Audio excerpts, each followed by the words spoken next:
நம்ம வீடியோ பார்த்துட்டு இருக்க எல்லாத்துக்குமே ஒரு பெரிய ஹாய். இன்னைக்கு இந்த ஒரு வீடியோல நம்ம எத பத்தி பார்க்க போறோம் அப்படின்னா, எங்களோட இந்த மந்த்துக்கான கிராசரி நாங்க என்னென்ன வாங்கியிருக்கோம்னு பார்க்க போறோம். அது கூடவே அன்வான்டட் எக்ஸ்பென்ஸ் எல்லாம் அவாய்ட் பண்றதுக்கு நாங்க என்னென்ன மாதிரிப்பட்ட விஷயங்கள ஃபாலோ பண்றோம் அப்படிங்கிறதையும் பார்க்க போறோம். இதுல ஒரு சில டிப்ஸ் நான் ஷேர் பண்ணியிருக்கேன். கண்டிப்பா உங்களுக்கு யூஸ் ஆகலாம். வீடியோ பார்க்க கன்டினியூ பண்ணுங்க. ஃபர்ஸ்ட் வந்துட்டு பார்த்தீங்கன்னா, நம்ம எப்பவுமே கிராசரி வாங்கும்போது, ஃபர்ஸ்ட் டைம் வாங்கும்போது வீட்டுக்கு தேவையான எல்லாமே, கிச்சனுக்கு தேவையான எல்லா ஐட்டம்ஸுமே நம்ம வாங்குவோம். அதுக்கப்புறம் நம்மளுக்கு மந்த்லி அந்த பொருட்கள் எல்லாமே தேவைப்படாது. ஏன்னா, எல்லா வாங்கின பொருள் எல்லாம் ஒரே மாசத்துல நம்மளுக்கு தீராது. கொஞ்சம் கொஞ்சமா ஒவ்வொரு மந்த்தும் ஒவ்வொரு பொருள் காலியாகும். நம்ம வந்துட்டு என்ன பண்ணணும்னா, அதுக்குள்ள லிஸ்ட்ட மட்டும் போட்டுட்டு போய் அத மட்டும் வாங்கிட்டு வந்துட்டோம் அப்படின்னா, நமக்கு வந்துட்டு அன்வான்டட் எக்ஸ்பென்ஸ் எல்லாம் கம்மி பண்ணலாம். மேக்ஸிமம் நான் என்ன பண்ணுவேன்னா, நமக்கு வந்துட்டு நாளைக்கு கிராசரி வாங்கணும்னா, இன்னைக்கு கிச்சனுக்குள்ள போயி எல்லாத்தையுமே நான் பார்ப்பேன். ஒண்ணு விடாம எல்லாமே நோட்டீஸ் பண்ணுவேன். எது எது வாங்கணும், எது எது 1 மாசத்துக்கு வரும், எது எது பாதியில தீரும், அந்த மாதிரியெல்லாம். பாதியிலேயே காலியாக போகுதுனாலுமே அந்த மந்த் உள்ள கிராசரியில நம்ம சேர்த்துக்குவோம். இந்த மந்த் எண்ட் வரைக்கும் போகும்னா மட்டும் தான் நம்ம அத வந்துட்டு அவாய்ட் பண்ணுவோம். அந்த மாதிரி வாங்கி வச்சுப்பேன். இன்னொரு அன்வான்டட் எக்ஸ்பென்ஸ கம்மி பண்றதுக்குள்ள பெஸ்ட் டிப் என்னன்னா, லேடீஸ் வந்துட்டு கிராசரி வாங்க போகாம இருக்கிறது. ஏன்னா நார்மலா ஜென்ட்ஸ் போனாங்கன்னா, நம்ம லிஸ்ட்ல வந்துட்டு என்னென்ன எழுதி வச்சிருக்கோமோ அத மட்டும் தான் வாங்கிட்டு வருவாங்க. எக்ஸ்ட்ராவா எதுவுமே வாங்கணும்னு யோசிக்க மாட்டாங்க. ஆனா நம்ம போனோம் அப்படின்னா, லிஸ்ட்ல இல்லாதது, புதுசா ஏதாவது வந்திருக்குன்னா, இதுல ஏதாவது ரெசிபி பண்ணி பார்க்கலாம், அதுல ஏதாவது பண்ணி பார்க்கலாம் அப்படின்ட்டு, புதுசு புதுசா நம்ம ஏதாவது வாங்குறதுக்கு யோசிப்போம். நார்மலா நம்ம வீட்ல இருக்கோம், ஏதோ ஒரு ரெசிபி பார்க்குறோம், அது பண்ணணும் அப்படின்னா, அத அந்த நாள் கூட நம்ம வாங்கி பண்ணிக்கலாம். ஆனா நம்ம இப்படி போகும்போது மொத்தமா புதுசு புதுசா நம்மளுக்கு தேவையே இல்லாதது, நம்ம இதுவரைக்கும் யூஸே பண்ணாத பொருட்கள் எல்லாம் நம்மளுக்கு வாங்கணும்னு தோணும். நான் ஃபாலோ பண்றது இதுதான். ஏன்னா, வேற எல்லா ஷாப்பிங்க்குமே நான் ரொம்ப ஜாலியா கிளம்புவேன். லேவிஷா ஏதாவது ஸ்பெண்ட் பண்ணணும், ட்ரெஸ் பார்க்குறோம், பேக்ஸ் பார்க்குறோம், செப்பல்ஸ் பார்க்குறோம், அந்த மாதிரி கோல்டு ஷாப்பிங் இந்த மாதிரி எதுனா கொஞ்சம் எக்ஸைட்டடா கிளம்புவேன். என்ன பொறுத்தவரைக்கும் இந்த கிராசரிஸ் எல்லாம் பார்த்து, எடுத்து வாங்குறது ஒரு வேலை தான். இதவே நான் ஜாலியா பண்ணேன் அப்படின்னா, கண்டிப்பா இதுல இருக்கிற பொருட்கள தாண்டி இத விட டபுள் மடங்கு பில் வரும். ஏன்னா, கண்ல பட்டதெல்லாம் புடிச்சிருக்கு, புதுசா ட்ரை பண்ணலான்னு வாங்கிட்டு இருப்பேன். அதனால மேக்ஸிமம் ஹஸ்பண்ட் கிட்ட தான் லிஸ்ட் போட்டு, ஒண்ணு எழுதி குடுப்பேன். இல்லன்னா ஃபோன்லயுமே அவங்களுக்கு அவங்களோட சேட்ல போய் ஒவ்வொரு பொருளா கிச்சன்ல நிக்கும்போதே எழுதுறதுக்கு சோம்பேறித்தனம் இருந்துச்சுன்னா, கிச்சன்ல நிக்கும்போதே ஒவ்வொரு பொருளா அவங்களோட சேட்லயே நான் வந்துட்டு WhatsAppல ஒன் பை ஒன்னா போட்டு விட்டுருவேன். அவங்களுமே மேக்ஸிமம் வந்துட்டு இந்த சூப்பர் மார்க்கெட் அந்த மாதிரியெல்லாம் போக மாட்டாங்க. ரேரா தான் அப்படி போறது. அந்த மொத்த கடைகள்ல கிடைக்காத ஒரு சில பொருட்கள சூப்பர் மார்க்கெட்ல போய் வாங்குவாங்க. மத்தபடி வந்துட்டு நம்மளுக்கு இங்க நாகர்கோவில்ல கோட்டார்ன்னு ஒரு பிளேஸ் இருக்கு. அங்க வந்துட்டு நெறைய மொத்த வியாபார கடைகள் இருக்கும்.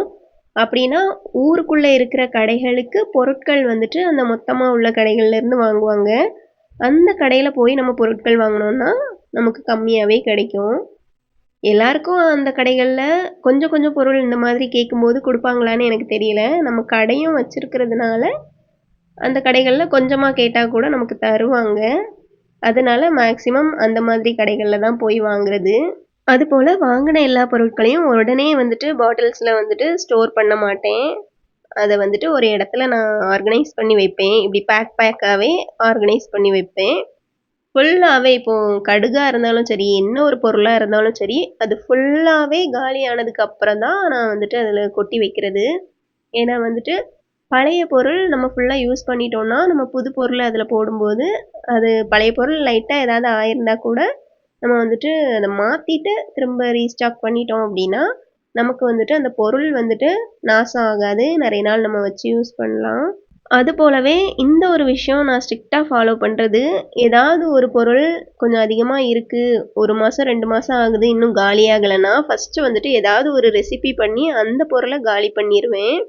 அது வந்து இன்னும் 1 மாசம் வச்சு, அத அப்படியே யூஸ் பண்ணாம குப்பையில போடுறது, அந்த பழக்கம்லாம் நமக்கு கிடையாது. எல்லாமே காசு குடுத்து வாங்குற பொருள். அதனால என்னால முடிஞ்ச அளவுக்கு அத நான் யூஸ் பண்ண ட்ரை பண்ணுவேன். காலி பண்ணி முடிச்சுட்டு, அதுக்கப்புறம் அந்த பொருள வந்து வாங்காம விட்டுருவேனான்னு கேட்டீங்கன்னா, கண்டிப்பா கிடையாது. ஏன்னா, நம்ம கிச்சன்ல இருக்க ஒவ்வொரு பொருளுமே, ஒரு பயிரா இருக்கட்டும், என்ன ஒரு தானியமா இருக்கட்டும், அது வந்து நம்ம வாங்கி வைக்கணும். ஏன்னா நம்ம இருந்துச்சுன்னா கண்டிப்பா வேஸ்ட் பண்ண மனசு இல்லாம யூஸ் பண்ணுவோம். அப்படி யூஸ் பண்ணும்போது நம்ம ஹெல்த்துக்குமே ரொம்ப நல்லது. அதனால வாங்கவே இப்போ இத யூஸ் பண்ணவே மாட்டேங்கிறோம், யாருமே சாப்பிட மாட்டேங்கிறாங்கங்கிறதுக்காக வாங்குறதெல்லாம் குறைக்க மாட்டேன். கண்டிப்பா வாங்குவேன். ஆனா வந்துட்டு குவான்டிட்டி கம்மியா வாங்குவேன். அது காலியான உடனே அடுத்து வாங்குறது அந்த மாதிரி இருக்கும். அப்புறம் இந்த சமையல் பொருள் அல்லாம இருக்கிற வேறு சில பொருட்கள்.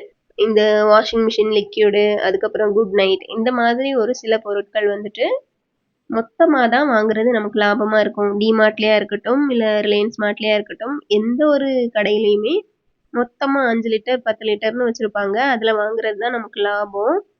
அதுவுமே மேக்ஸிமம் நான் ஆன்லைன்ல தான் வாங்குவேன். இந்த டைம் வந்துட்டு இந்த ஒரு ஏரியல் பேக் வந்துட்டு அவசரத்துக்காக வாங்குனது. ஏன்னா, இப்போ நம்ம ஆன்லைன்ல ஆர்டர் போட்டாலுமே அது வரதுக்கு கொஞ்சம் டேஸ் ஆகும். இப்போ சுத்தமா காலியாகிடுச்சுங்கிறதுனால, இப்போதைக்கு அவசரத்துக்கு 1 மட்டும் வாங்கியிருக்கோம்.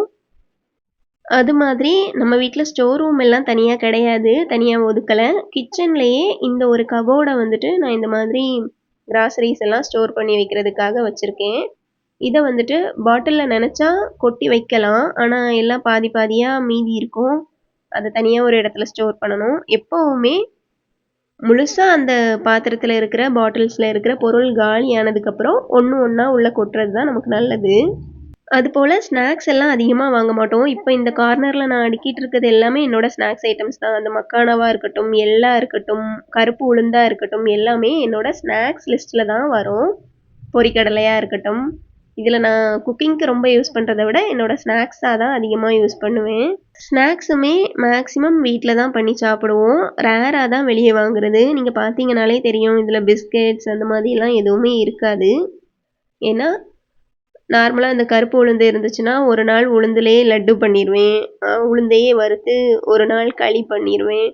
இந்த மாதிரி ஸ்வீட் ரெசிபீஸ் வீட்ல இருக்கிற பொருள வச்சே ஸ்வீட் கிரேவிங் வந்துச்சுன்னா பண்ணி சாப்ட்டுருவேன். வீட்டுக்கு வரக்கூடிய கெஸ்ட் ஏதாவது வாங்கிட்டு வரத நம்ம அவாய்ட் பண்ண முடியாது. அப்படி வாங்கிட்டு வந்தாங்கன்னா, நம்மளும் சாப்பிட்டுக்கலாம். அதுக்கப்புறம் வேற யாராவது கெஸ்ட் வந்தாங்கன்னா, அவங்களுக்கு குடுக்குறது அந்த மாதிரி அத காலி பண்ணுவோம். மத்தபடி நாங்களா ரொம்ப போய் ஸ்நாக்ஸ் எல்லாம் வாங்குறது கிடையாது. ஹனி பார்த்தீங்கன்னா, நான் லிஸ்ட்ல போடவே இல்ல. ஆனா ஹஸ்பண்ட் வந்துட்டு ஹனி வீட்ல காலி ஆயிடுச்சுன்னு வாங்கிட்டு வந்திருந்தாங்க. இதுவுமே அன்வான்டட் எக்ஸ்பென்ஸ் தான். ஏன்னா, ஆல்ரெடி நாங்க ஹஸ்பண்டோட ஃப்ரெண்டு கிட்ட சொல்லி வச்சிருக்கோம். மாஞ்சோலையில இருந்து ஒரு பாட்டில் ஹனி வாங்கணும் அப்படின்ட்டு.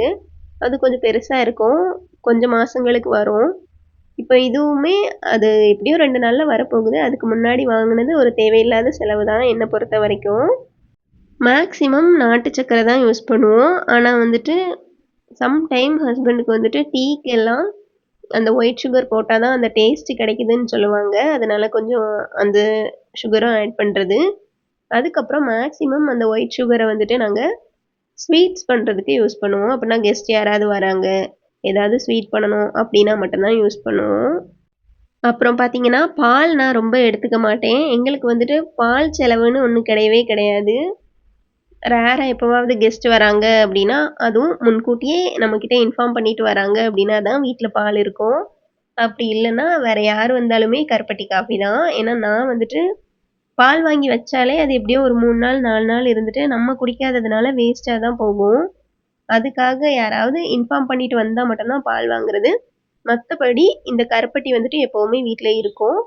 இதுவுமே அதிகமா வாங்க மாட்டோம். ஹஸ்பண்ட் அடிக்கடி இந்த கூடங்குளம் ரூட் போறதுனால, உடன்குடி அந்த மாதிரிப்பட்ட ஏரியால இருந்து கருப்பட்டி வந்துட்டு வாங்கிட்டு வந்துருவாங்க. வாரம் வாரம் இல்ல காலியானதுக்கு அப்புறம் எப்போ போறாங்களோ அப்போ அந்த மாதிரி வாங்கிட்டு வந்து இந்த மாதிரி நல்லா உடைச்சு நாங்க வந்துட்டு டப்பால போட்டு ஸ்டோர் பண்ணி வச்சுப்போம். இன்னும் ஒரு சில பொருட்கள் உள்ள கொஞ்சம் இருக்கு இல்லையா? அதனால அது முடிஞ்சதுக்கு அப்புறமா தான் நம்ம அடுத்து வந்துட்டு ரீஸ்டோர் பண்ணுவோம். ஆனா இந்த நிலக்கடலை நான் ஏன் இப்போ ரீஸ்டோர் பண்ணிட்டு இருக்கேன்னா, எனக்கு வந்துட்டு வீட்லயே இருக்கிற கிச்சன்ல இருக்கிற பொருட்கள்லயே நான் சும்மா போனா கூட எடுத்து சாப்பிடுற ஒரு பொருள்னா இதுதான். பச்சை நிலக்கடலை மறக்காம நானே லிஸ்ட்ல எழுத மறந்தாலும் ஹஸ்பண்ட் வந்துட்டு வாங்கி வச்சுருவாங்க. மாசத்துக்கு ஒரு 1 கேஜி வாங்குனாங்கன்னா கரெக்ட்டா இருக்கும் எனக்கு. ஏன்னா வேற யாரும் சாப்பிட மாட்டாங்க. நான் மட்டும் தான். இது ஏன்னா நாசம் ஆகாது. அதுவரைக்கும் அது இருக்கவும் இருக்காது. சில நேரங்கள்ல 1 மாசத்துக்கு முன்னாடியே காலி பண்ணிருவேன். இந்த டப்பா எதுக்கு வச்சிருக்கேன்னா, அந்த கடலையில பாதிய உடனே வறுத்து எடுத்துருவேன். வறுத்து எடுத்துட்டு, வறுத்த கடலைய இதுல போட்டு வச்சிருப்பேன். இதுல வந்துட்டு பச்சை கடலை இருக்கும். இப்போ இந்த டப்பா ஃபில் ஆனதுக்கப்புறம் மீதி வரது எல்லாமே வறுத்து அந்த டப்பாவில் போட்டு வச்சுப்பேன். அந்த மாதிரி எனக்கு வந்துட்டு பிடிச்ச ஒரு ஃபேவரட் ஸ்நாக்னால் அது வந்துட்டு நிலக்கடலை தான், வறுத்த கடலை. நிலக்கடலைக்கு அடுத்தபடியாக நம்ம வீட்டில் அதிகமாக செலவாகிறது இந்த பாசி பயிறு தான். இதுவுமே டப்பாவில் பாதி இருக்கும், இருந்தாலுமே நான் ரீஸ்டோர் பண்ணி வைப்பேன். ஏன்னா இதுவுமே இந்த மாதத்தில் எங்களுக்கு தீந்துரும், காலி ஆயிரும், மிச்சம்லாம் இருக்காது. அடுத்தடுத்து வாங்கிட்டே தான் இருப்போம், அந்த மாதிரி தான் இருக்கும். ரொம்ப வாங்க மாட்டோம், இவ்வளோ தான் வாங்குவோம், அது கரெக்டாக முடிஞ்சிரும். ஏன்னா நாங்கள் நாகர்கோவில், இங்கே நாகர்கோவிலில் வாரத்துக்கு ஒரு நாளாவது எல்லார் வீட்லேயுமே புட்டு பண்ணுவாங்க. புட்டு வந்துட்டு நார்மலாக வெறும் புட்டு சாப்பிட மாட்டாங்க. இந்த மாதிரி பயிறு, பழம், அப்பளம் எல்லாமே வச்சு தான் சாப்பிடுவாங்க. அப்போது வாரத்தில் ஒரு நாள் புட்டை வைக்கும்போது கண்டிப்பாக இந்த பயிரும் அவிக்கிறது உண்டு. அதுக்கப்புறம் நம்ம நார்மலாகவே ஹஸ்பண்ட் வந்துட்டு டெய்லி ஏர்லி மார்னிங் கொஞ்சம் பயிர் வந்து முளைக்கட்ட வச்சு சாப்பிடுவாங்க. அதுக்கப்புறம் எனக்குமே சாலடெல்லாம் அடிக்கடி சாப்பிட்ற பழக்கம் இருக்குது. அப்போது அதிகமாக நாங்கள் பண்ணுறது, ஆனால் வீடியோவில் வந்து டெய்லி அதே நம்ம வீடியோஸில் நீங்கள் பார்த்தீங்கன்னா ஸ்டார்டிங்கில் 1-2 வீடியோஸில் ஒரு ரெகுலராக ஸ்ப்ரவுட்ஸ் காட்டியிருப்பேன். டெய்லி அதையுமே காட்டிகிட்டு இருந்தால் அதில் என்ன இருக்குங்கிறதுக்காக தான் காட்டுறதில்ல. ஆனால் நாங்கள் ரெகுலராக சாப்பிட்ற ஒரு விஷயம்னா கருப்பு கொண்ட கடலையும் இந்த பாசி பயிரையும் நனைய போட்டு ஸ்ப்ரவுட்ஸ் மேக் பண்ணி டெய்லியுமே கொஞ்சம் கொஞ்சம் சாப்பிட்ருவோம். அது போலவே அவளுமே எங்களுக்கு அடிக்கடி தீந்துரும்.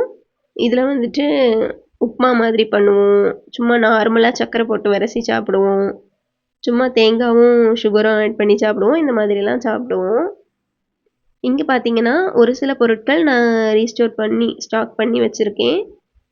இன்னும் நிறைய பொருட்கள் பாதி பாதி இருக்குது, காலியே ஆகலை. அதெல்லாம் நெக்ஸ்ட் மந்த் தான் இனி வாங்கணும். இப்போ வாங்கின ஒரு சில பொருட்கள் நெக்ஸ்ட் மந்த் நமக்கு தேவைப்படாது, அதெல்லாம் நம்ம அவாய்ட் பண்ணிடுவோம். இந்த மாவு ஐட்டம்ஸ் எல்லாமே சின்ன சின்ன டப்பாவில் தான் நான் வச்சுருப்பேன். பெருசாக ஸ்டோர் பண்ணி அவ்வளோ புழு பிடிச்சி பூச்சி பிடிச்சி வேஸ்ட் பண்ணுறது எனக்கு பிடிக்காது. அதனால அப்பப்போ காலியாகும்போது அந்தந்த டப்பாவில் தட்டி வைப்பேன். அப்பப்போ எல்லாமே ஒரேடியாக கொட்டி வச்சு யூஸ் பண்ணுற ஹேபிட் எனக்கு கிடையாது. இப்போ மந்த்லி கிராசரிஸில் இதுவுமே நாங்கள் மறக்காமல் ஆட் பண்ணுறோம். டெய்லி ஒரு நேரமாவது பாப்பாவுக்கு சத்து மாவு கஞ்சி நான் கொடுப்பேன். அதனால இந்த டப்பாவில் தான் இது காலியாக இதில் கொட்டி வைக்கிறது. அதுவுமே அதிகமாக வாங்குறதில்ல, 2 பேக்கெட் தான் எடுத்துப்பேன். மற்றபடி யாராவது கேட்டால் கொடுத்துருவேன். அப்புறம் இந்த கடுகு, மிளகு, ஜீரகம், பிரியாணி ஸ்பைசஸ் இது எல்லாமே லாஸ்ட் மந்த் வாங்கினதுனால இந்த மந்த் நம்ம வாங்கி இதில் ஸ்டோர் பண்ண வேண்டியது இல்லை. இதெல்லாம் முடிஞ்சதுக்கப்புறம் இனி நெக்ஸ்ட் மந்த் அதுக்கு அடுத்த மந்த் தான் தேவைப்படும், அப்போ வாங்கிக்கலாம். இந்த வீடியோவுமே நம்மளோட சப்ஸ்கிரைபர் ஒருத்தங்க உங்களோட மந்த்லி கிராசரிஸ் பற்றி கொஞ்சம் பேசி ஒரு வீடியோ போடுங்க அப்படின்னு கேட்டிருந்தாங்க. அவங்களுக்காக தான் இந்த வீடியோ. அவங்களுமே கேட்டு ரொம்ப நாள் ஆச்சு. நம்ம வந்துட்டு அதுக்காகவே போட முடியாது இல்லையா, அதனால வாங்கும்போது போட்டிருக்கேன். இது மாதிரி வீடியோஸ்க்கு சப்ஸ்கிரைப் பண்ணுங்கள்.